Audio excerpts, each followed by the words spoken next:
A seaplane company based in Florida is organizing a mission to help bring much needed relief to parts of the Bahamas that were pummeled by Hurricane Dorian. As soon as they are given the okay to launch, Tropic Ocean Airways will deploy its fleet from Fort Lauderdale International Airport to assess the damage from a bird's eye view. The airline has teamed up with the Bahamian government and a group of former Navy SEALs called Blue Tide Marine to deliver vital medical support to the islands along with food and water.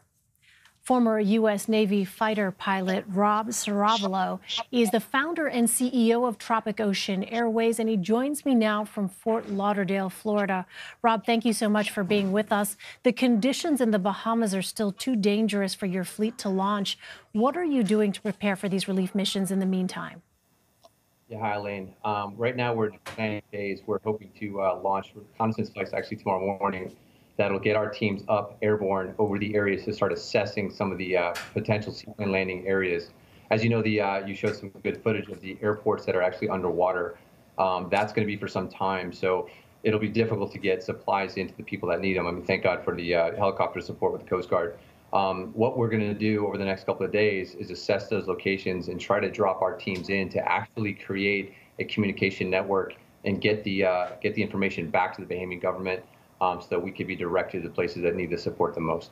So once your seaplanes get into the air, what exactly are these reconnaissance missions going to entail? It sounds like you're going to just initially survey without landing in those hardest hit areas, at first anyway. That's correct. So, as you know, with a widespread area like the Abacos that was hit so hard as the storm kind of delayed before it moved on, it's really difficult to get the supplies to these outreach or these out island areas. So we're going to take a look at some of the potential landing areas. We've created some site plans and risk assessments to see if we could get in the next couple of days. We also have the capability to do airdrop. So we have about 100 prepackaged boxes with immediate need. That's communication gear, water, food, medical supplies, things like that. In cooperation with Blue Tide Marine, who's put this together, that we could actually throw out the side of the airplane and help create that communication network to help evaluate the areas and see whether or not we could get in.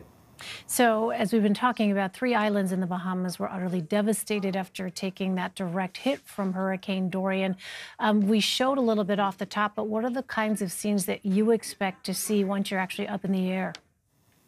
Yeah, as you know, I mean, the Bahamas were hit very hard, and it hit around high tide, and we had a king tide. So, there is obviously a lot of devastation there. People lost their homes, people lost their lives. So, nothing more I could say about it other than the video that you're showing on there right now. So for people, I think, who maybe have not been through a hurricane or covered a hurricane, can you just talk about some of the sheer logistical sort of basic challenges that you have in these initial moments after a storm like this hits? You talked about dropping things like basic communications equipment, obviously necessities like food and water here, if there are survivors that are there on Abaco Island. They, of course, are going to have to contend with the aftermath. And there really, at least judging from these pictures, does not appear to be any place untouched by Hurricane Dorian. Can you discuss some of these challenges where time really is of the essence?